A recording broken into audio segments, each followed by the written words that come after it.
नमस्कार. आज आपण अध्याय 9वा बघणार आहोत.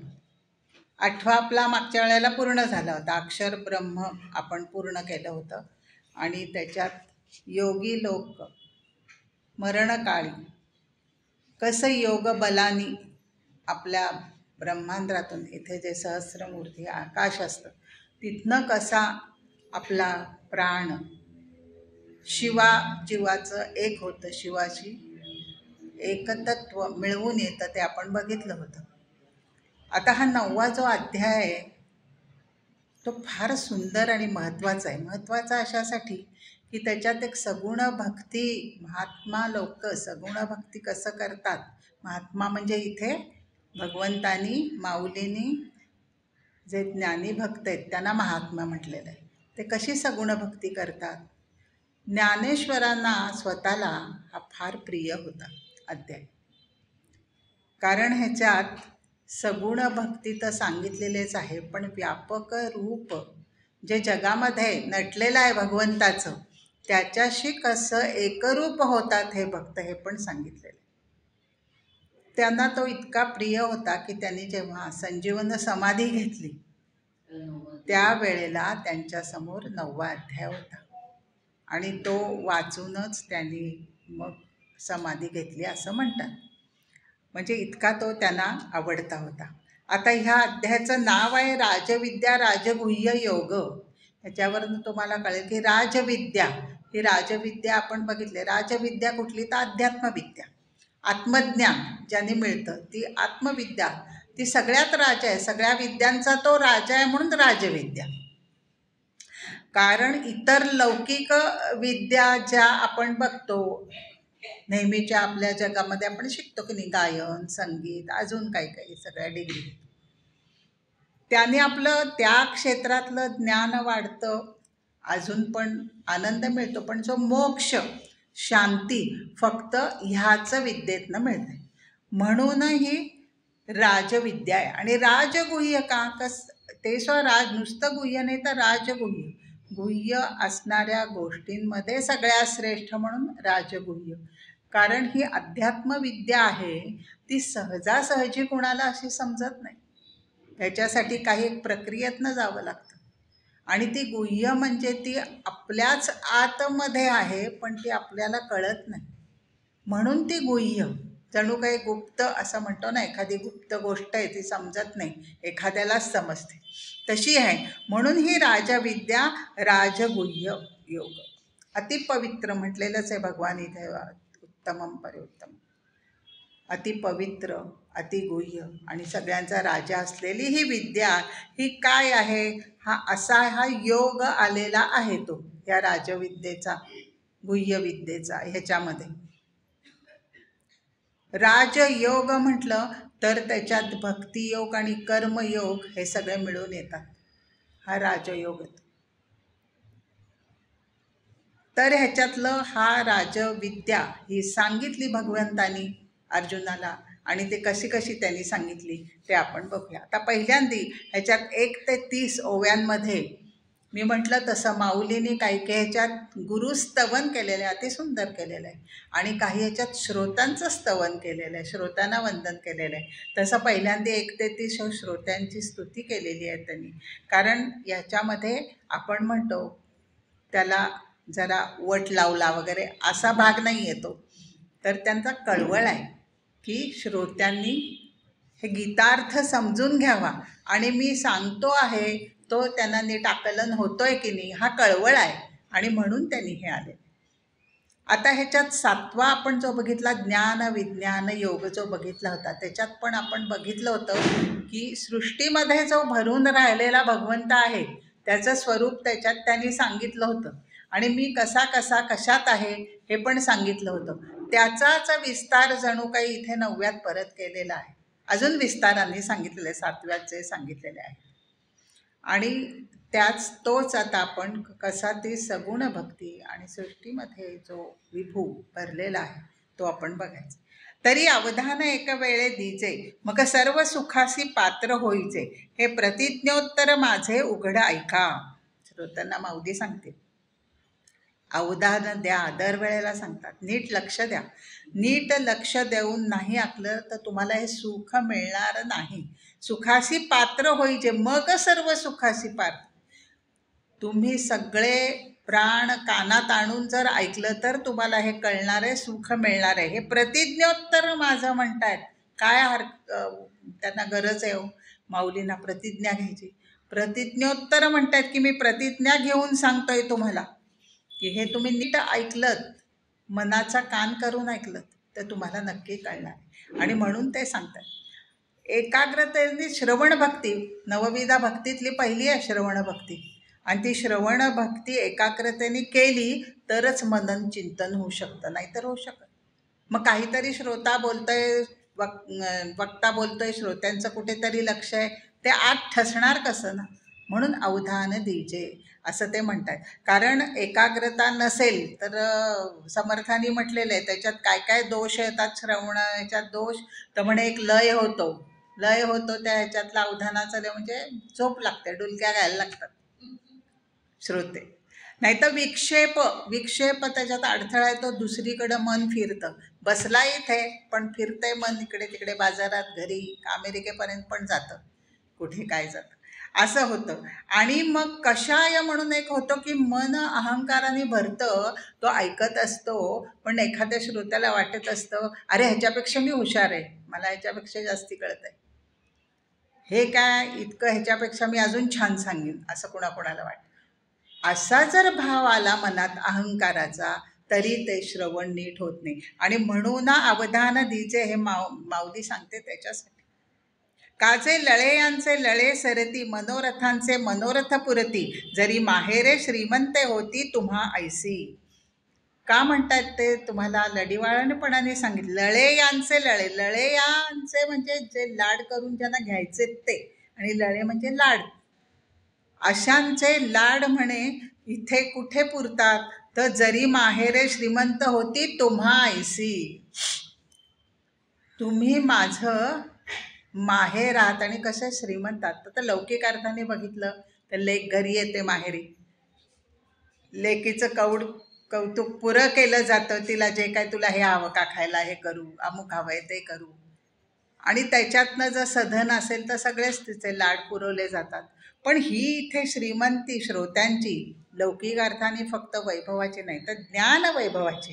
म्हणून त्यांनी म्हटलं की तुम्ही आधीच ज्ञानी आहात आणि मी काय सांगतो हे नीट ऐकून तुम्ही हे ज्ञान ग्रहण करणार आहात.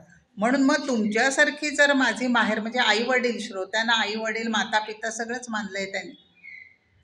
तुम्ही जर माझे असे श्रीमंत माहेर असाल तर माझे का बरं लाड नाही पुरणार? तुम्ही सगळे माझे लाड पुरवणार. म्हणजेच मी जे काय बोलतोय, कारण प्रत्येक ठिकाणी माऊली इतकी नम्रतेने म्हणते की माझं हे बोबडं बोलणं तुम्हाला कळतंय की नाही, काहीतरी मी चुकीचं बोलते, निवृत्तीनाथाने हात ठेवलाय माथ्यावर म्हणून मी धाडस करतोय. तर माझे हे बोबडे बोल जे आहेत ते ऐकून घेणं म्हणजे लाड पुरवणंच आहे. लाड पुरवण्यात म्हणून ते तुम्ही पुरवणार आहात. कसे म्हणे तर म्हटले नातरी बालक बोबडा बोली, का वाकुडा विचुका पावली, ते चोच करून माऊली रिझे जेवी. छोटं बाळ आहे आईचं, बोबडं बोबडं बोलतं पण किती कौतुक असतं आईला.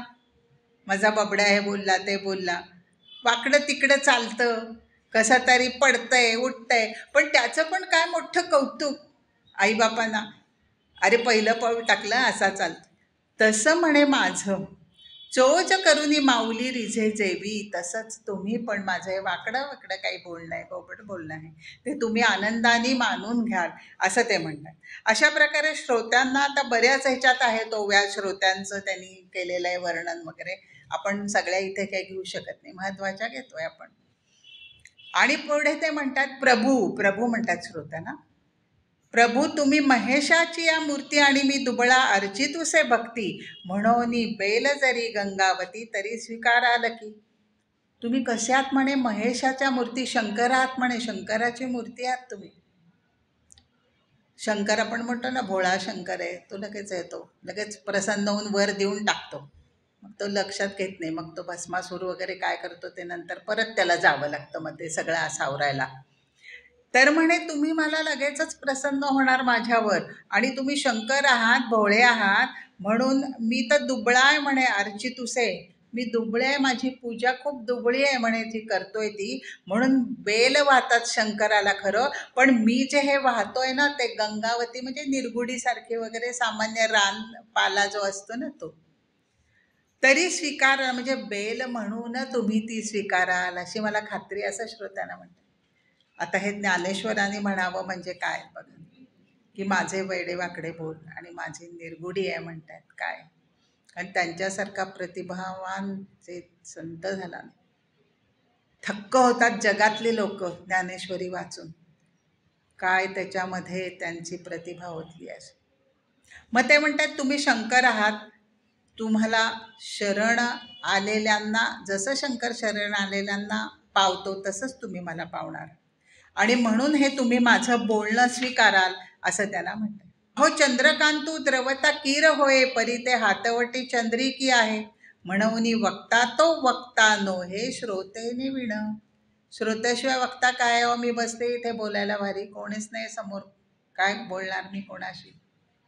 मग चंद्रकांत म्हणे, काही काही कवी कल्पना दृष्टांत देताना सगळ्या कवींनी लेखकांनी वापरल्या, त्याच्यातली चंद्रकांत म्हणी एक आहे की चंद्रप्रकाशात तो द्रवतो असं आहे, म्हणून ते म्हणतात चंद्रकांत द्रवता तो द्रवतो, पण त्याची हातवटी म्हणजे कौशल्य कसंच चंद्री चांदण, चंद्राचं चांदण आहे, तसंच म्हणून वक्ता तो वक्ताना हे श्रोते. अहो श्रोते आहेत म्हणून वक्त्याला येतं ना उत्साह जरा बोलायला, त्यातनं जर तुम्ही मनापासून ऐकताय, तुम्हाला कळतंय, असं कळतं ना चेहऱ्यावरनं की छान तुम्हाला जरा वाटतंय, कळतंय, तर मग वक्त्याला अजून स्फूर्ती येते आणि त्याला असं वाटतं अरे आता काहीतरी सांगावं अजून, कानात प्राण आणून ऐकणं जे म्हणतोय ते कळतं त्यांच्या कसं असं.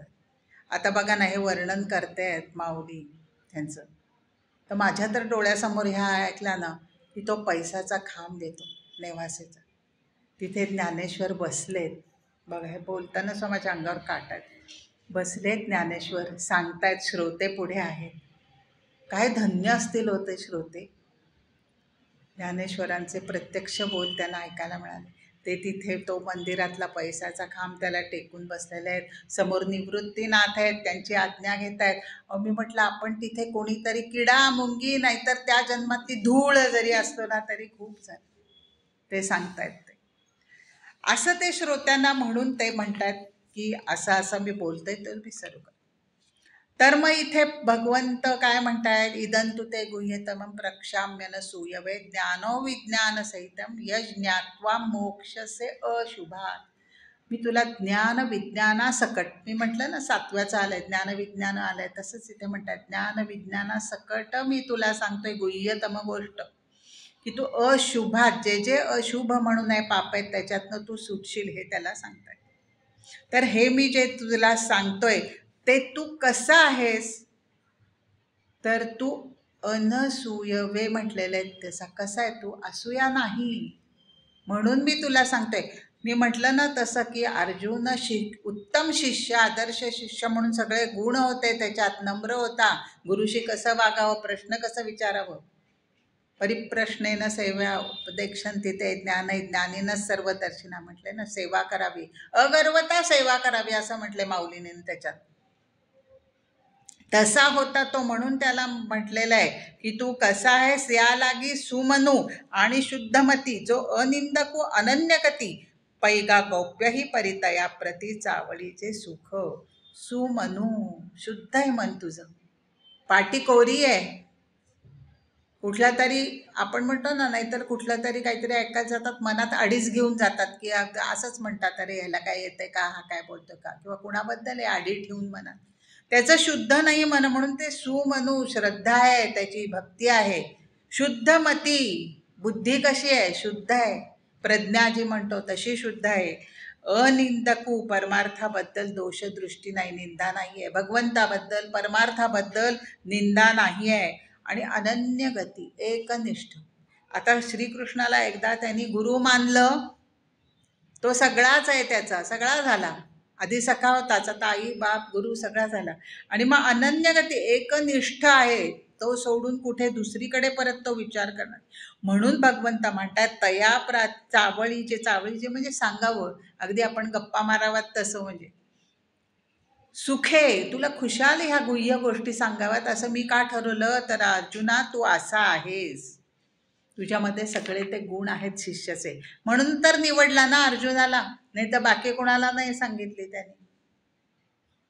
अर्जुन पराक्रमी होता आणि तो ह्या युद्धात मोठा त्याचा भाग असणार आहे हे पण त्यांना माहीत होतं, म्हणून त्याला सांगितलं.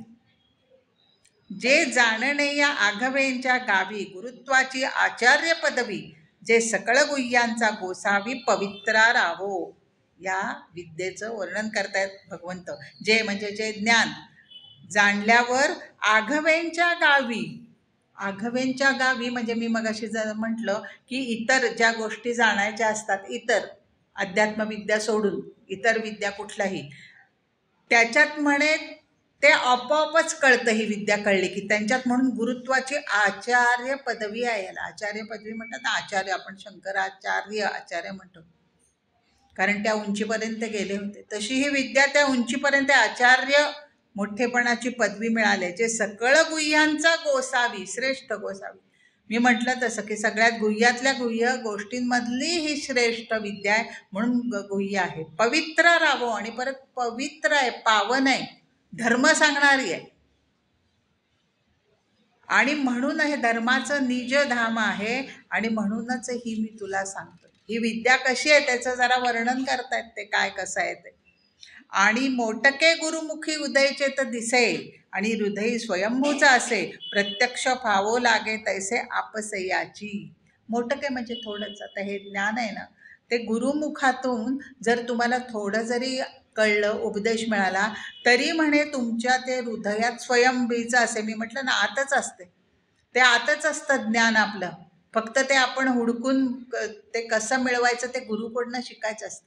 मग गुरुकडनं थोडा जरी तो उपदेश मिळाला तर ते आपल्या आत असलेलं ज्ञान प्रत्यक्ष फावो लागे, आपल्याला अनुभव येतो, वाढत जात, आणि आपल्याला तो अनुभव लागतो. अनुभव त्याचा यायला लागतो, हृदयात आहे, पण लोकांना ते माहीत नाही अनुभव कसा घ्यायचा, मिळत नाही. आणि सगळ्यांना ते सहज मिळत नाही, गुरुकृपा तर व्हावीच लागते. आपैसयाची, आपोआपच ते म्हणतात ते मिळतं. आणि असं हे ज्ञान गुह्य आहे, आणि म्हणून मी तुला ते सांगतोय. पैगा आणिकही एक याचे, जे हाता आली तरी न वचे, आणि अनुभविता काही न वेचे, वरी विटे ना. काय ह्याला राजविद्या म्हटलेलं आहे, काय त्याचे सगळे वैशिष्ट्य सांगतायत माऊली. पैगा आणिकही एक, अजून एक सांगतो त्याचं महत्त्व, की जे एकदा ते ज्ञान मिळालं तर कधीही नष्ट न वचे, नष्ट होत नाही, ते कायम राहतं तुमच्याकडे. एकदा आत्मज्ञान मिळालं. अनुभविता काही न वेचे, बरं तुम्ही एकदा अनुभव घेतला तर ते कधी कमी होत नाही, विटत नाही. विटत नाही म्हणजे काय, कधी कंटे नवनवीन, नित्य नूतन देवी जैसे रूप तुझे, शंकर म्हणतो पार्वतीला गीतेचं वर्णन करताना. तशीच ही आत्मविद्या सांगितली आहे ना गीतेत, म्हणून ते नित्य नूतन आहे, ते कधी विटत नाही, कधी कंटाळा येत नाही. इतर ह्याचा कंटाळा येईल कधीतरी तुम्हाला, पण हा एकदा अनुभव आला, आत्मानंद मिळाला की कधीही त्याचा उलट हा आत्मानंद मिळाला की त्या भक्ताला इतर तुच्छच वाटतं, सगळं नकोच वाटतं काही. म्हणून वरी विटे हिना, मीराबाई नाही का म्हणते, पायोजी मैने राम रतन धन पायो, रामरूपी रत्न मिळाले मला, का चोरन लुटे खर्च न फुटे, दिन दिन बढत सवायो. असं हे ज्ञान आहे. चोरांनी लोटायची भीती नाही, खर्च काही होत नाही, वाढतच जातं. नाही तर मग आपलं दुसरं काही असलं की अरे आपलं कोणी चोरून नेईल का काय, मग चिंता करावी लागते काय करावं. आजही हे तत्वज्ञान आहे, विद्या आहे, मानवाला उन्नतीकडे नेण्यासाठी तितकीच महत्त्वाचे. आणि म्हणून ते म्हणतात की अनुभविता काही नव्हेच, एकोत्तरीयाची या वाढी, जे जळती या आगी घाली ती उडी, ते अनायासे सोकोडी सांडिती केवी. भगवंत अर्जुनाच्या चेहऱ्यावर थोडा प्रश्न उठला, म्हणून भगवंत म्हणतात तुला अशी शंका येते ना, मग एवढं मी वर्णन केलं, गुणगान गायलं याचं, तरी लोक का बरं हे स्वीकारत नाही. ते म्हणतात एकोत्तरीयाची या वाढी, एकोत्तरीयाच्या म्हणजे 100वर 1 रुपये जरी व्याज मिळत असेल तरी लोक उड्या घेतात त्याच्यासाठी. किती कष्ट करतील बापरे, काय काय करतील, रात्रंदिन एक करतील. पण ही एवढी छान गोष्ट आहे, मानवाला उन्नत करणारी आहे, तरी लोक हे का बरं नाही स्वीकारत, अशी तुला शंका आली असेल. ऐसा अवघाची हा सुरवाडू आहे, तरी जनाहाती केवू उरेल आहे. हा शंकेचा ठाव खीर होय परीन धरावी. ही शंका तुझ्या मनात येणं स्वाभाविक आहे म्हणे. इतकं सोपं सरळ आहे, पण जनहातापासून हे कसं दूर राहिलंय. पाहे पा दूध पवित्र आणि गोड. काय याची गोष्ट आहे मग? का? कारण काही लोकांना चिखलातच लोळायला आवडतं ना. जे विषयासक्त आहेत ते, जे नको तेच हवं असतं, ह्याच्याकडे लक्षच जात नाही. पाहे पा दूध पवित्र आणि गोड, पासी त्वचेची या पतरा आड, परी ते अभेरुनी गोचिड अशुद्ध काय नाही गती. गाईचं दूध इतकं पवित्र, औषधी, गोड असतं, आचळ असतं, तिथेच असतं, पण ती गोचिड दूध न घेता रक्त पिते. असे हे गोचिड रूपी असतात. तैसा हृदयामध्ये मी रामू, असता सर्व सुखाचा आरामू. की भ्रांतासी कामू विषयावरी. त्याचप्रमाणे म्हणे, जसं गोचिडला रक्तच आवडतं, चिखलात तो बेडूक असतो, तो कमळाकडे न बघता तो चिखलातले किडेच खातो. मी हृदयात राम आहे, आणि राम म्हणजेच आनंद त्या रामाचा, आणि आरामू तुम्हाला सुख देणारा, असा आहे मी हृदयात राम असलेला. भ्रांतीसी कामू विषयावरी, पण विषयामध्ये जे लोळतायत वासनेमुळे, त्यांना कळतच नाही ना की विषयांकडनं सुखाची प्राप्ती करणे हीच भ्रांती आहे, की विषयातनं सुख मिळतं हीच भ्रांती आहे. फक्त अखंड सुख, खरं सुख हे ह्या विद्येतनं, भगवत भजनातनंच मिळतं. हे त्यांना कळत नाही. म्हणून अर्जुना काय होतं, ही विद्या फारसं दरवेळेला भगवंत सांगतात अर्जुनाशी. फार सुंदर संवाद माऊलींनी सांगितलं की अरे तुझ्यासारखा इतका जिज्ञासू प्रश्न विचारणारा, मन लावून ऐकणारा आणि ते आचरणात आणणारा असा कोणी मिळत नाही रे, म्हणून तर तुला सांगतो म्हणे. असं दरवेळेला ती खंत बोलून दाखवतात भगवंत. महदादी देहा ते ये अशेषे ही भूते, परी माझ्या ठाई बिंबते जैसे जळी फेण. आता माझं रूप काय आहे ते जरा त्याला विस्तारून सांगतायत. ते कसा आहे मी, सगळीकडे भरून राहिलेला आहे. महदादी देहाते, महद देहापासून ते इतर भूत मात्रापर्यंत. आता महद म्हणजे मूळ माया, म्हणजे सृष्टी निर्माण होताना जी काही प्रकृतीपासून सर्वप्रथम तयार झालेलं जे तत्व आहे त्याला महद तत्व असं म्हटलं जातं, आणि ते मूळ माया. मग त्या मूळ मायेपासून इतर सगळे किडामुंगीपर्यंत सगळी भूतमात्र जे आहेत ती सगळी माझ्या ठाई बिंबते, प्रतिबिंबासारखी आहेत म्हणे ती माझ्यामध्ये. जैसे जळी फेण, पाण्यावर फेस येतो बघा, जोराची लाट आली की फेस होतं ना, की आपण पण पाण्यावर जोरात फेस असतो. आता त्या फेसाप्रमाणे आहेत. आता त्या फेस पाण्यानेच निर्माण होतो ना, पण आकाराने रूप बदललं. आता त्या अव्यक्त रूपाने त्या फेसामध्ये पाणी आहे, पण जो अज्ञानी असेल तो म्हणतो हा फेस आहे, वेगळा आहे काहीतरी, तो फेसाच्या आकाराकडेच दृष्टी जाते. पण तो पाण्यापासूनच निर्माण झाला आहे, आणि त्याच्या आत खरं पाणीच होतं हे त्याला कळत नाही. तसं म्हणे, तरी तया फेणा तू पाहता, जेवी जळ न दिसे पंडू सुद्धा, ना तरी स्वप्नीची अनेकता चेईल्या नाव जे. प्रत्यक्ष बघायला गेलं तर फेणा, फेसाच्या आत पाणी दिसत नाही, पण वेगळा आकार आणि रूप दिसतं. तसा मी अव्यक्त रूपात आहे म्हणे भूतमात्रांमध्ये, आणि माझ्या आधारावर आहे ती सगळी. मी त्यांच्या आधारावर नाही, तर माझ्या आधारावर ही भूतमात्र आहेत. आणि म्हणून फेसकडे लक्ष जाणाऱ्या लोकांना काय वाटतं, अरे हा फेस वेगळा आहे. तसं जी नामरूपाने नटलेली ही सृष्टी आहे, बाहेरच बघतो आपण काय भुललासी वरलिया रंगा, आत ते ब्रह्मतत्वच आहे. हे जेव्हा आपल्याला ज्ञान होतं ना तेव्हा कळतं. म्हणून नामरूपाने नटलेली ही सृष्टी अज्ञानामुळे ही वेगळी मानतात, पण खरा माझ्या आधारावर आहे ती ना, आकार बदललाय फक्त, असं भगवंत म्हणतात. असं हे माझं रूप आहे हे तू समजून घे. मग आता हे जे रूप आहे माझं ते आणखीन कसं ते भोवंडल्यासारखं भ्रांतीमुळे कसं होतं, तर हे असो अंगी भरलिया भवंडी, जैसा भोवत दिसती आरडी दरडी, तैसी आपुलिया कल्पना अखंडी गमती भूते. भरलिया भवंडी, घर घर गोल गोल फिरतोय आपण नाही का, मुली खेळ खेळतात, गोल गोल गोल फिरतोय. तर भोवत दिसती आरडी दरडी, आपण गोल फिरल्याबरोबर थांबलं तरी काय होतं, जरा वेळ सगळं फिरतंय आपल्या भोवती. जग आरडीदरणी म्हणजे सगळं आजूबाजूचं सगळं जग फिरतंय. तशी आपुलिया कल्पना अखंडी गमती भूते. त्याचप्रमाणे म्हणे ती कल्पना असते ना, खरं ते फिरतंय ते खोटं असतं की नाही. तसंच म्हणे ही भूत मात्र ही आत्मस्वरूपावर आहेत, पण ती संकल्प अज्ञानी लोक काय करून घेतात की हीच खरी आहेत. तो भासरूपाने असते ही सृष्टी. खरं काय आहे ते ब्रह्म आहे. त्याची कल्पना सांडून पाही तरी मी भूते भूते माझ्या ठे, म्हणजे एकच आहोत. हे बाहेरचा आकार आहे ना तो सोडून दे असं म्हणतायत. आत बघ ज्ञानदृष्टीने, म्हणजे एकच आहे सगळं. सगळ्या भूतमात्रांमध्ये मीच आहे. ते ज्ञानदृष्टीने पाहिलं असतं तुला कळेल. पै गगन जेवढे जैसे पवनु गगनी तेवढाचे असे, सहजे हलविल्या वेगळा देसे एरवी गगन तेची ते. समजून सांगतायत एक एक दृष्टांत देऊन भगवंत अर्जुनाला की कसं आहे मी या सृष्टीमध्ये आणि कशी भ्रांती असते लोकांना. आकाश अवकाश जेवढं असतं, सर्वत्र संचार करणारा वायू, हे गगन हेच अवकाश हेच त्याला आधार आहे ना, तिथेच असतो वायू.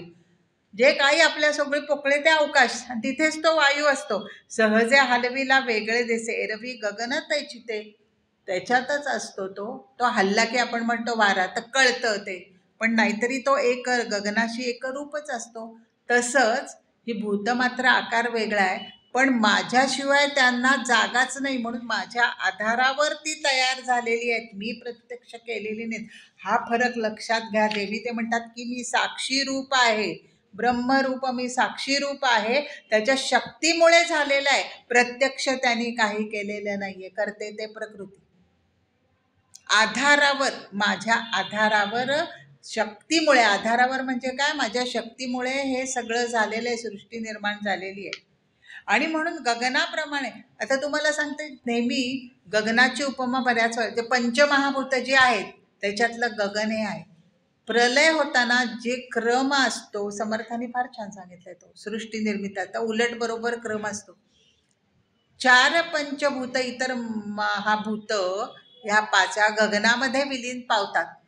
म्हणजे जर ब्रह्म आणि आकाश ह्याच्यामध्ये बऱ्यापैकी साम्य आहे, पण फक्त जर ते पंचमहाभूत तत्व ते पण शेवटी विलीन होतं परमबीजामध्ये, नाहीतर तेच होते.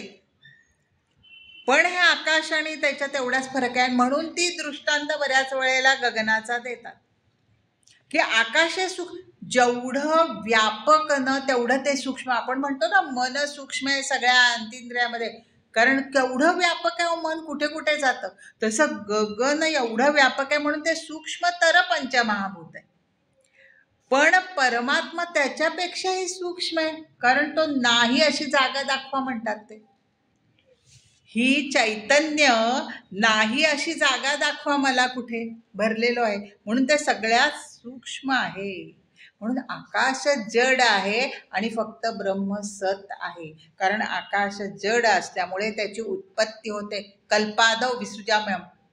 कल्पादौच्या वेळेला जेव्हा सृष्टी निर्माण होते तेव्हा आकाश निर्माण होतं आणि कल्पक्षयी परत ते त्या परमतत्वात विलीन होतं. म्हणून माझ्यातच सगळी भूत सामावलेले, त्यांना माझ्याशिवाय दुसरी जागा नाही, माझ्यातच ते विलीन पावतात नंतर. तरी धनुर्धरा धैर्या निके अवधान देवा धनंजया, सर्व भूतांते माया करी हरी का. म्हणजे ते म्हणतात मी साक्षी रूप आहे. अशा दृष्टीने मी तुला का सांगतोय, धैर्या, धनुर्धरा धैर्या म्हणतायत, निके अवधान, नीट ऐक, तू धैर्यधर आहेस मला माहिती आहे, धनुर्धर आहेस, मोठा पराक्रमी आहे. मी साक्षी रूप आहे, फक्त करी हरी म्हणजे सृष्टी करणं आणि सृष्टी परत नष्ट करणं. हे कुणाचं काम आहे, प्रकृतीचं आहे. मी साक्षी रूपाने असतो, पण माझ्या सत्तेमुळे ते होतं. तिये नाव का प्रकृती जे द्विविध सांगितली तुझ प्रती एकी अष्टदा भेद व्यक्ती तुझी जीवरूपा. ऐका, आता तुम्हाला आठवत असेल तर भगवंत तेच सांगताय, अरे अर्जुना तुला मी 7व्यात सांगितलंय 2 रूपाची प्रकृती अपरापरा. आठवतंय का तुम्हाला? अष्टधा प्रकृती, पंचमहाभूत, मनबुद्धी अहंकार, आणि हा जो आपल्यातला जीवात्मा आहे ती परा प्रकृती. म्हणून ते म्हणतात दुजी जीवरूपा, एक अष्टधा दुजी जीवरूपा. ही द्विविध तुला मी सांगितलेली आहे, ही मागच मी सांगितलेली आहे आता, म्हणून त्याचं परत जास्ती मी सांगत नाही. ही जी प्रकृती सगळं करते मी, कसं आहे, साक्षी रूपाने. ग्रीष्माच्या अतिरसी सबीजे तृणे जैसी मागुती भूमीसी सुलीने होती. आता दृष्टांत देतात, ही सृष्टी म्हणे कशी लीन होते आणि कशी निर्माण होते. ग्रीष्माच्या अतिरसी म्हणजे खूप उन्हाळ्याचा कडाका असतो तेव्हा आपण एप्रिल मे मध्ये धरा तुम्ही, कमाल अतिरसी कमाल स्थिती. काय होतं? सबीजे तृणे जैसी, गवताचं जे बी असतं ते लीन रूपाने जमिनीत राहतं. दिसतं का तुम्हाला? उन्हाळा कडकडीत झाला, जे हिरवंगार आता सगळीकडे तुम्ही जाताय कुठे कुठे बघायला, काय धबधबे वगैरे हिरवंगार आहे. उन्हाळा जसजसा वाढत जाईल कुठे जातं? गवत. मुद्दाहून तर ते काय कोणी कापत नाही. तर मागुती भूमीसी सुलीने होती, जमिनीत ते बीज रूपाने लीन होतं. का वर्षा ढेंडे फिटे तेव्हा शारदेचा अनुघडू फुटे, तेव्हा घन जाता आटे गगनीचे. पण वर्षा ऋतू आला की एकदम म्हणतो, अरे हिरवळ आली कुठच नाही इतकी. तसंच होतं. तशी कल्पांतात सर्व सृष्टी अव्यक्त रूपाने परमतत्वात लीन होते. ती लीन बीज रूप जे आहे परमतत्व त्याच्यात लीन असतं. आणि मग कल्पाच्या सुरुवातीला ज्याच्या आधारावर सृष्टी निर्माण होतं तो मी व्यक्त करतो. म्हणजे जसं ती हिरवळ एकदम व्यक्त होते ना पावसाळ्यात, पण ती बीज कोण पेरायला जातो? हिरवळ जातं मुद्दाम नाही, ती आपोआप होते ना. मग ती कुठनं येते? बीजरूपाने लीन असते भूमीमध्ये. तसंच आहे, बीज रूपात लीन असते संपूर्ण ब्रह्मांड. ते कल्पाच्या सुरुवातीला परत व्यक्त होतं माझ्या आधारावर. ही अशी सृष्टी निर्माण होते, त्याप्रमाणे व्यक्त होते, असा मी आहे म्हणे. अथवा जागी न लिये वेळे स्वप्न मनीचे मनी वावळे, तैसे प्राकृत प्रकृती मिळे कल्पक्षयी. जागी न लिया, झोपलेला आहे, जागा झालाय, आता झोपेत स्वप्न पडतं.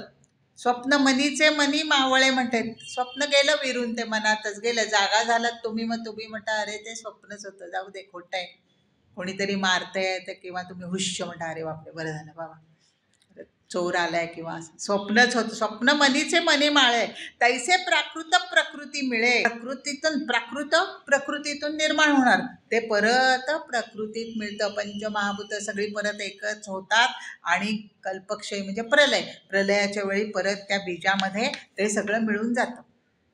जैसे विरजणीयाचे संगे. काय काय बघा दृष्टांत माऊली तरी काय देते तुम्हाला. हा नाही समजला, हा घ्या, व्यवहारातला सांगतो, संसारातला सांगतो. महायोगी काय त्यांना सगळे संसारातले दृष्टांत सुद्धा काय बघ. जैसे विरजणी याचे संगे दूधची आटव जे लागे, तैसी प्रकृती अंगारी गे सृष्टीपणाची या. विरजण लावतो, सगळ्यांना माहिती आहे, भगिनींना तर माहिती आहे. दुधाला आपण विरजणलं, दूधची आटेचं लागे, त्याचं दूध होतं की नाही विरजण लागलं. तैसी प्रकृती अंगारी गे सृष्टीपणाची या.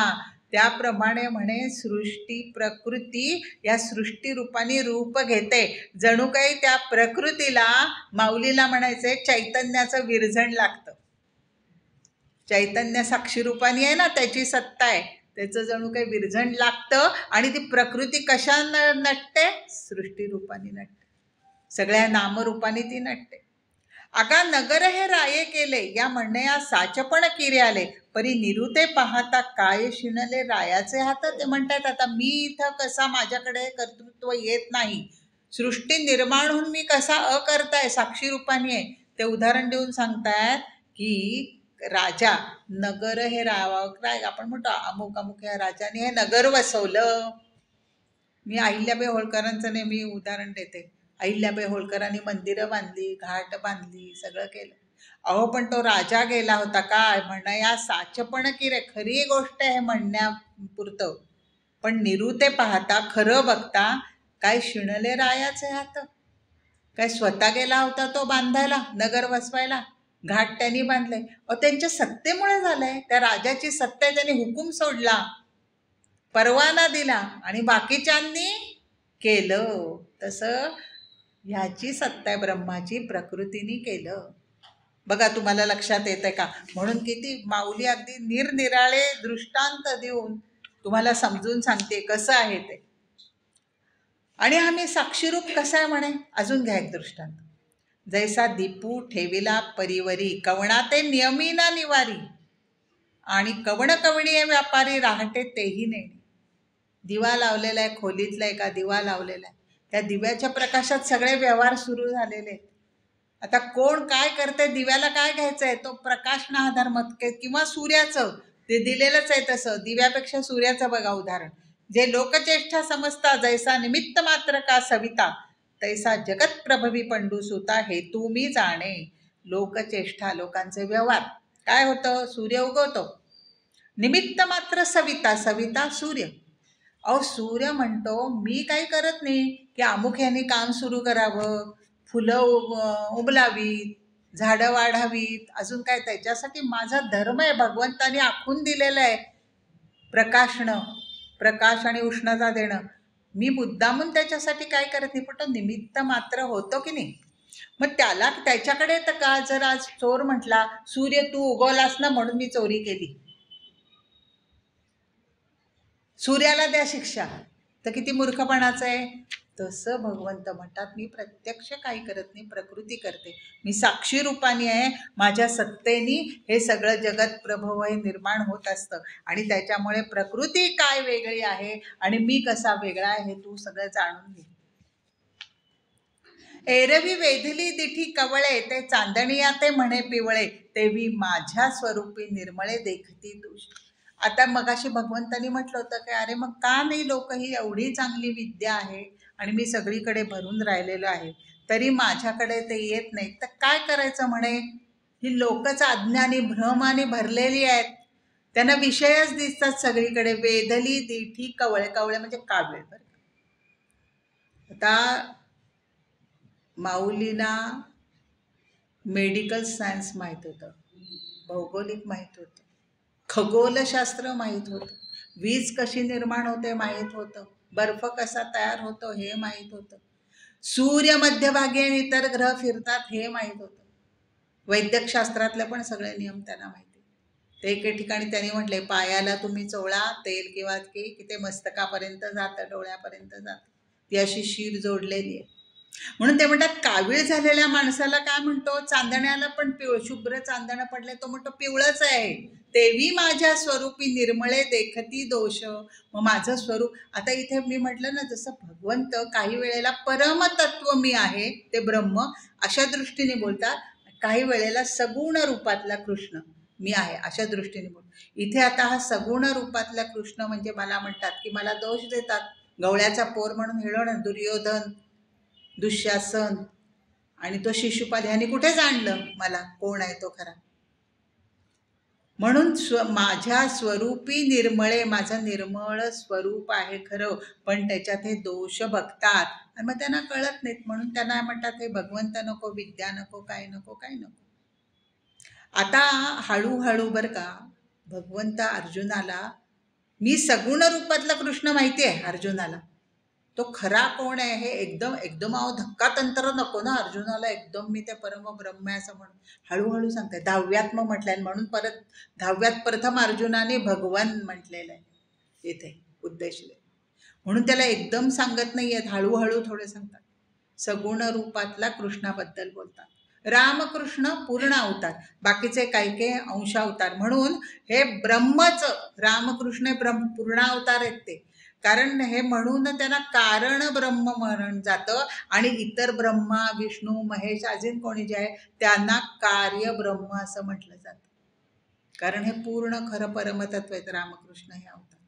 तसं आहे. आणि म्हणून ते मी जो सगुण रूप घेऊन आले ते काही काही ना पटत नाही, निर्मळ मानत नाहीत, त्याच्यात दोष बघतात, निंदा करतात, नावं ठेवतात. म्हणून मोहिलेनी मनोधर्मे हेची मी मानुनी संभ्रमे, मग येथीची जिये जन्म कर्मे तिये मजची म्हणती.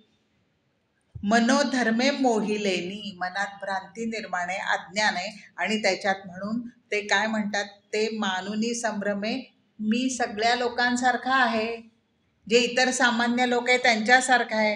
येथीची जिये जन्म कर्मे, मी त्यांच्यासारखा जन्मतो, मी सगळे जन्मकर्म करतो. तिये मजची म्हणती, म्हणजे मला जन्म मरण आहे असं ते मानतात. पण खरं आहे का? ते परमतत्व आहे, ब्रह्म आहे. आपल्या लीलेनी त्यांनी घेतलेला आहे तो जन्म, त्याला अवतार म्हणतात. म्हणून तसा मी नाहीये हे अर्जुनाला त्याला समजून सांगायचं. कारण मागे एकदा सांगताना म्हटलं होतं, थोडंसं त्यांनी असं झलक दाखवली. तो म्हणतो की तू चौथ्यात आठवत असेल तर बघा, की सूर्याला विवस्वान मी प्रथम हा योग सांगितला, तेव्हा अर्जुन म्हणतो, अरे तो केव्हाचा सूर्य आणि तू तर आत्ताचा, कसं काय सांगितलास? तो म्हणतो, अरे अर्जुना, तुला सगळे जन्म आठवत नाहीत, मला मागचे सगळे जन्म आठवत आहेत. आता इथे जन्म म्हणजे खरा अवतार, पण एकदम तो म्हणत नाही कृष्ण. तसंच आहे की त्यांना असं वाटतं मला जन्म आहे, मरण आहे, मूर्तीपूज. आता असं आहे, मानवाला त्या देवपणापर्यंत जाता येत नाही, तर तो देवालाच खालती आणतो. आणि तो देवाला म्हणतो आमच्यासारखा आहे, मग त्याला आंघोळ घालायची, मग त्याला हे करायचं, मग तो आजारी पडतो, मग तो भुकेला आहे, झोपला आहे, असं करून करायचं. पण असं मानून सगुण भक्ती केली तरी काही हरकत नाही आहे, पण खरी भक्ती पाहिजे ना. मग आता काही हे वाईट नाही, म्हणजे श्रीकृष्णाला फक्त ते मानलं पाहिजे की हे मूर्ती जे आहे ते प्रतीक आहे त्या ब्रह्माचं, हे एक आत ठसलं पाहिजे. म्हणून आता इथे बऱ्याच श्लोकांपर्यंत, ओव्यांपर्यंत त्यांनी हाच एक विचार मांडलेला आहे की कसं मला ते क्षुद्र समजतात साध्या माणसाप्रमाणे, आणि खरा मी कोण आहे ते जाणतच नाहीत, आणि म्हणून निंदा करतात. मी आत्मा एक चराचरी म्हणती एकाचा कै पक्ष करी, आणि कोपोनी एका ते मारी हेची वाढवती. खरं म्हणजे मी सर्वाभूती समान आहे. पण हे काय म्हणतात, मानव मानतात आणि म्हणतात तू एकाचा बाजू घेतो, एकाची नाही, एकाचा पक्ष घेतो. आत्मा एकच आहे, मी सगळं चराचरात खरं आत्मरूपाने आहे, पण म्हणतात की एकाचा पक्ष करतो. कोपोनी एका ते मारी, एकाला रागावून मारतो, तर शिशुपालाला मारलं, कंसाला मारलं, हेची वाढवती, आणि हेच वाढवतात. वर्णन हेच करत बसतात. पण अरे त्यांचा मृत्यू आला होता त्यांच्या कर्माप्रमाणे, मी निमित्त मात्र आहे तिथे, मी केलंय त्यांना हे केलं. मी सगळ्यांच्या बाबतीत समान आहे, आपापल्या कर्माप्रमाणे सगळं घडत असतं. आत्मा एक चराचरी म्हटले नाही, फक्त ज्ञानी भक्तांच्या बाबतीत वेगळा भगवंताचा नियम असतो, ते त्या धावून जातात त्याच्या धाव्याला. अंबरीशाचे साठी त्यांनी जन्म घेतले, गर्भवास सोसले का? दुर्वास त्यांच्या मागे लागले, ते दुर्वासांच्या मागे यांनी सुदर्शन चक्र लावलं, त्याच्यासाठी धावत गेले. तर म्हणे मी सगळ्यांच्या बाबतीत समान भाव आहे माझा. पण हे म्हणतात मी असा, म्हणजे इतर मानवाप्रमाणे, आपण सामान्य माणसाने का हा आपला आवडताय त्याला मी जास्ती लक्ष देणार, हे देणार, हे नावडतंय, म्हणजे माहेरची माणसं आलं की जरा छान छान करूया, बाकीचं नको काही करायला. तसं माझा भाव नाही, पण ते मानतात मी मानोमान. मग जे काही पडिंदले ते मरकटे नारळ तोडिले, का आंधळ्या हाती पडले मोती जैसे. मग अशा माणसांना म्हणे जे ज्ञान मिळतं त्याचा काही उपयोग आहे का म्हणे? अशा रीतीने भ्रांती अहंकार असतो. मरकटे नारळ, माकडाने नारळ काय करतं, माकड नारळ आणि कोणा डोक्यात, म्हणजे त्याला काही उपयोग असतो का त्याचा? तसं ह्यांना म्हणे काहीही उपयोग नाही, त्यात उपयोग करून घेतच नाहीत, त्याने ज्ञान मिळवतच नाहीत आणि उपयोग करून घेत. किंवा आंधळ्याच्या हातात मोती पडले, आंधळ्याच्या हातात मोती देऊन त्याला विचारलं हा कसा आहे, चांगला खरा, कसं कळणार आहे त्याला? तसं म्हणे त्यांच्या बाबतीत होतं. हे ज्ञान मोघाशा मोघ कर्माणो मोघ ज्ञाना विचेत सहा, असं म्हटलंय ना. फुकट आहे त्यांचं हे सगळं. हे तमोगुणी असतात लोक, ते असेच वागत असतात, आणि त्यांना हे मी कोण आहे कळत नाही, आणि खरं ज्ञान काय हे पण त्यांना कळत नाही, म्हणून ते असे वागत असतात. जया भक्तींची येतुली प्राप्ती. मग आता उलट सांगतायत परत एकदा, बरोबर माऊलीची अशी शैली बघा, एकदा अज्ञानी माणसांचं वर्णन करून दृष्टांत सांगतात की लगेच त्याच्या उलट, अर्जुना आपण तुला सांगतो पण ह्याच्या विरुद्ध ज्ञानी कसा असतो भक्त, जो ज्ञान घेतो तो कसा असतो, हेच ते सांगतात. तर लगेच ते म्हणतात जया भक्तीची येतुली प्राप्ती, जे कैवल्या ते परवते सरमटी. हे लोकांना कळत नाही, फुकट असतं त्यांचं जे काय शिकतात ते. पण जी लोक खरोखर आत्मज्ञान घेतात, माझी भक्ती करतात, येतुली प्राप्ती म्हणतात. सगुण भक्तीची इतकी गोडी लागते आणि इतकं ज्ञान वाढवतात की कैवल्यात परवते सरे म्हणती, मोक्ष पण नको त्यांना. सुखे गर्भवासी तुका म्हणे घाला आम्हासी.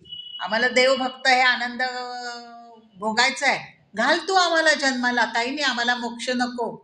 म्हणून कैवल्यात, ते कैवल्य मोक्ष परवते सर, जा तुम्ही कैवल्या बाजूला सर, मला भक्ती करू दे देवाची, मला मोक्ष पण नको. जयाची ये लीले माझी नीती जियाली दिसे. लीले माझी नीती, नीती शुचित्व हे तर त्यांच्या अंगोपांगी भरलेलं असतं. तर म्हणे लीले माझी म्हणजे जे सहज वागतात ना, त्याच्यातनं पण त्यांची नीती दिसून येते. सहज त्यांचं वागणं बघा. असं तुम्ही कोणी ज्ञानी संत जो आपण म्हणतो, देव माणूस जो म्हणतो, त्याच्या बोलण्यात वागण्यात सगळीकडे त्याही नीती दिसते की नाही. सगळ्यांशी प्रामाणिकपणे प्रेमाने, सगळ्यांशी सुरून मित्रारुदासीन मध्यस्थ द्वेष बंधुषु साधुष्वपीच पापेषु समबुद्धीर विशिष्य. तसा असतो. जसं नाही का, नामदेवांकडे एक भोळा भक्त गेला आणि म्हणाला मी चाललोय वारीला, तर पैसे देता का मला थोडे, नाही येतो तर, पण गहाण काय ठेवू मी. अरे नको, काही नको, ठीक आहे देतो पैसे. नाही नाही तरी काय सांगतो, म्हणतो ठीक आहे, आता तो तुझ्या घरासमोरचा दगड आहे ना मोठा, तो ठेव म्हणतात गहाण माझ्याकडे. तो ठेवतो गहाण आणि येतो परत. आणि तो पैसे म्हणतो आता मी आल्यावर मिळवतो आणि देतो तुम्हाला पैसे, हां. तर नामदेव म्हणतो अरे तू गहाण ठेवलेला तो दगड घेऊन जा ना. तर अहो काय तो दगडच तर घाण, काय घेऊन जायचा. नाही नाही तो घेऊन जा म्हणे तुझा गांड. तो दगड घेतो तो तो सोन्याचा झालेला. तो म्हणतो अहो महाराज हा तर सोन्याचा आहे. ते म्हणतात मला माहीत नाही, तू ठेवला होतास तो का सोन्याचा का काय मी बघितलं नाही. आता हा जसा तो घेतलेला आहे तो घेऊन जा. नीती जियाली लीलया, असं असतं संतांचं स्वरूप. असे हे भक्त असतात. असे हे भक्त जे असतात, ऐसे जे महानुभाव, जे दैवीय प्रकृतीचे दैव, जे जाणून या सर्व स्वरूप माझे महानुभाव म्हटलंय.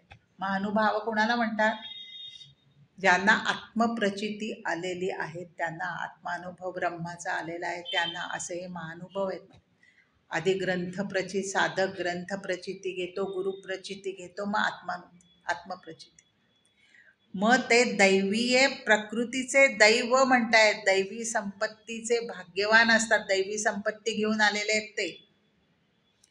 ते म्हणे माझं स्वरूप जाण अर्जुना, तू त्यांना दुसरं कोणी समजूच नकोस, ते माझंच रूप आहे. इतकं की म्हणे त्यांच्या झोपेत सुद्धा ते वैराग्याने जगतात.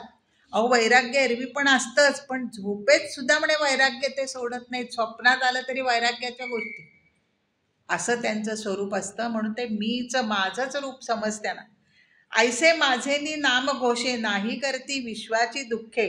अगं जगची महासुखे, दुम दमित भरले. काय शब्द वापरले बघा, दुम दमित, आपण एवढं दुमदुमून गेलं.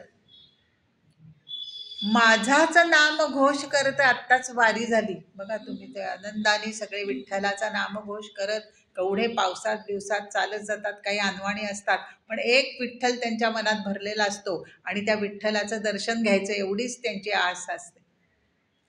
नाही करती विश्वाची दुःखे, अवघे जगची महासुखे दुमदे.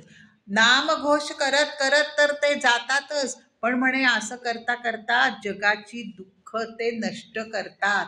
हा एक मोठा विचार ज्ञानदेवानी मानलेला आहे याच्यात, की नामघोष करणं, भक्ती करणं म्हणजे नुसतंच काय गजर करत बसणं नाहीये, तर गरिबांची सेवा करणं हा नामघोष करण्यासारखंच आहे, भगवंताची भक्ती करण्यासारखंच आहे. त्यांची दुःख कमी करतात हे त्यांनी मोठं सांगितलंय. नाक मुठीत धरून बसत नाहीत. जेव्हा विवेकानंद म्हटले निर्विकल्प समाधी त्यांना एकदा अनुभवली, आता म्हणे मी ह्याच्यातच रमतो. काही सांगितलं परमहंसानी, रामकृष्ण परमहंसानी, नाही तुझ्या मोठं काम करायचं आहे तुला, सगळ्या विश्वामध्ये सनातन धर्म काय सांगायचंय ते आता तुझ्या या अनुभवाला मी कुलूप लावणार आहे, किल्ली फेकून देणार आहे. तुला ज्या वेळेला लागेल तेव्हा मग तू सांग, मी दे. म्हणून अवघे जगची महासुखे दुमदुमीत भरले. अहो सेवा तर करतात, हे ज्ञान देत, सुख अजून कशाने देतात? हे ज्ञान देतात ना लोकांना, आत्मज्ञान देतात, कसं शांतीने जगायचं ते सांगतात. आता हे ज्ञानेश्वरीमध्ये काय सांगितलंय? आज 800 वर्ष होत आली, 750 वर्ष त्यांच्या जन्माची शताब्दी वर्ष आहे, आणि 800 वर्ष होत आली ह्याला. तरी हे अमृतपान सगळे लोक घेतातच आहे, त्याच्यातनं कित्येक लोकांना शांती समाधान मिळालेलं आहे, आणि हेच देत जातात सगळं लोक त्यांना. हे जे संत आहेत ते सगळ्या आम जनतेला हेच देत जातात, आणि माझा गजर सारखा त्यांच्या तोंडात असतो. तो मी वैकुंठी नसे, एक वेळ भानुबिंबीही न दिसे, वरी योग्यांच्याही मानसे उमरडोनी जाय. मग म्हणे अर्जुना हे असे तर कुठे असतो मी? भगवंता मग तू कुठे असतो? सगळीकडे भरलेला आहे. जसं 10व्यात विभूतीमध्ये विचारलंय त्याने विभूती योगात, अरे सगळीकडे तू भरलेला म्हणतेस, पण आम्हाला अडाण्याना काय करणार? कुठेतरी तू कुठे असते कळा, तसं सांग ना. तेव्हा सांगितलेलं आहे 10व्यात पण त्यांनी कुठे, म्हणून विभूती सांगितली. तसं म्हणे मी भानुबिंबी, भानू सूर्याच्या बिंबात पण आहे. आता आपण म्हणतो सूर्य चंद्र हे प्रत्यक्ष डोळे आहेत परमेश्वराचे, प्रत्यक्ष दिसणारे देव म्हणतात. म्हणून तो म्हणतो एक वेळ मी भानुबिंबातही दिसणार नाही. योगी लोक जे आहेत ते महाप्रयासाने योग करून, अष्टांग योग करून मला मिळवतात, त्यांच्याही मनात मी नाही उमरडोनी जाय म्हणतात. त्यांच्या मनातनं उडी टाकून उलटून जाईल, तिथे पण मी सापडत नाही. तर मी कुठे आहे? हारपला गिवसा, जो हरवला आहे तो कुठे सापडणार? जेथ नाम घोष बरवा करती माझा नाम घोष करतायत भक्त माझे, तिथे मी आहे असं जाण. असे जे भक्त जिथे आहेत त्यांच्या स्वरूपातही मी असं जाण. काय म्हणतात? कृष्ण विष्णू हरी गोविंद या नामाचे निखळ प्रबंध, माझी आत्मचर्चा विशद उदंड गाती. ते नुसता कृष्ण विष्णू हरी असा नामघोष करत असतात. या नामाचे निखळ प्रबंध, प्रबंध कशाला म्हणायचं? ज्याच्यात हे नाम आहे असे ग्रंथ, आत्मविद्या आहे असं, जे मोक्ष मिळतो, शांती मिळतो असे प्रबंध. या प्रबंधामध्ये म्हणे माझे नाव प्रबंध वाचून ते दुसऱ्यांना सांगून दुष्यंतीच रमंतीच, स्वतः आनंद होतात, दुसऱ्यांना आनंद देतात. माझी आत्मचर्चा, या प्रबंधामध्ये चर्चा कसली चालते त्यांची? आत्मचर्चेची. आज शेअर किती वाढला, मग अमेरिकेने इकडे शस्त्र विकली का, युक्रेनवर काय हल्ला केला, मग शेअर तर आता तुम्ही बघा सकाळी फिरायला वगैरे जातात ना काही काही लोक, त्यांना सगळे तिथे बोलण्यात तेच, अहो पहा छान सुंदर सकाळी वेळ झाली आहे, प्रभात झालेली आहे, देवाचं नाव घ्यावं आणि करावं.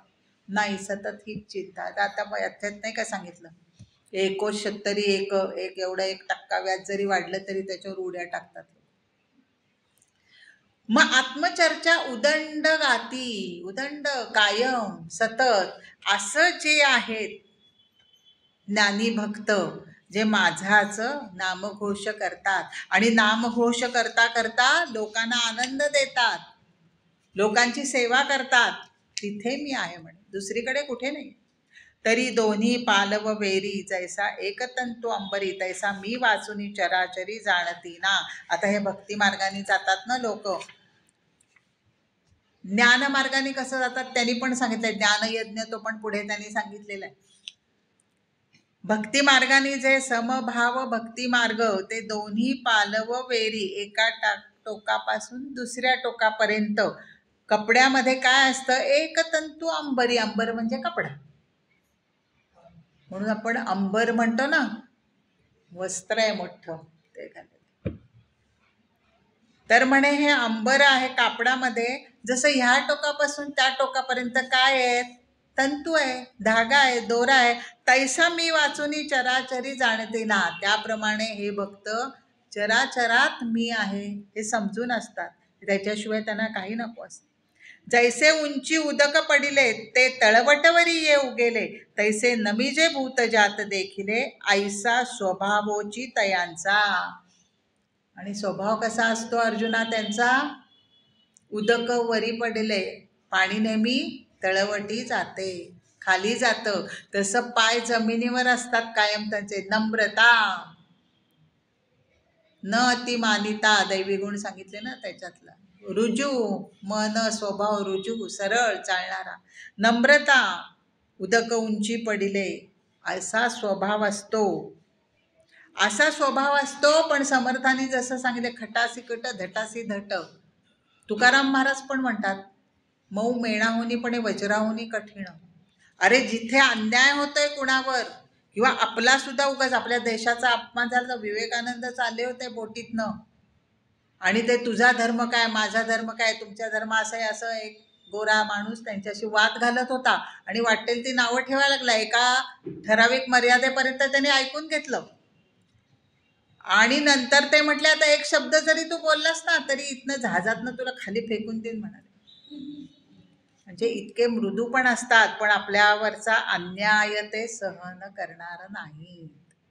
मग असे हे भक्ती मार्गाने जाणारे असतात लोक. आणि आता त्यांनी ज्ञानयज्ञ रूपाने ते कशी भक्ती करतात, एक 5 मिनिटं घेते अजून. ज्ञानयज्ञाचं फक्त तुम्हाला सांगते, 4थ्यात झालेला आहे हा ज्ञानयज्ञ आपला. कसा आहे तो 4थ्या अध्यायात. पण ह्या ज्ञानयज्ञाने कसं, ज्ञान सांख्य योग त्यांनी कसं करतात ते पण त्यांनी सांगितलेलं आहे. तव आथी जी अर्जुन म्हणे, ते दैविकिया प्रसादाचे करणे, तरी काय अमृता ते आरोगणे पुरे म्हणावे. म्हणजे इथं भगवंत म्हणतायत की अरे अर्जुना, हे तर तुला सांगितलेलं आहे ज्ञानयज्ञ. मी आत्ता तुम्हाला तसं म्हटलं ना, जसं 4थ्यात सांगितलेलं आहे तसं भगवंत म्हणतायत ते ज्ञानयज्ञ तुला 4थ्यात मध्ये सांगितलं आहे.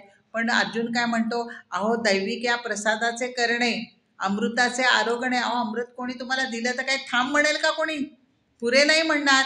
तसं तुमचं मुखात नस्त्र राहणारे अमृत मला पाहिजे ते अजून, ते कधी संपूच नाही आहे असं वाटतंय मला. म्हणून सांगा तुम्ही मला, अजून सांगा.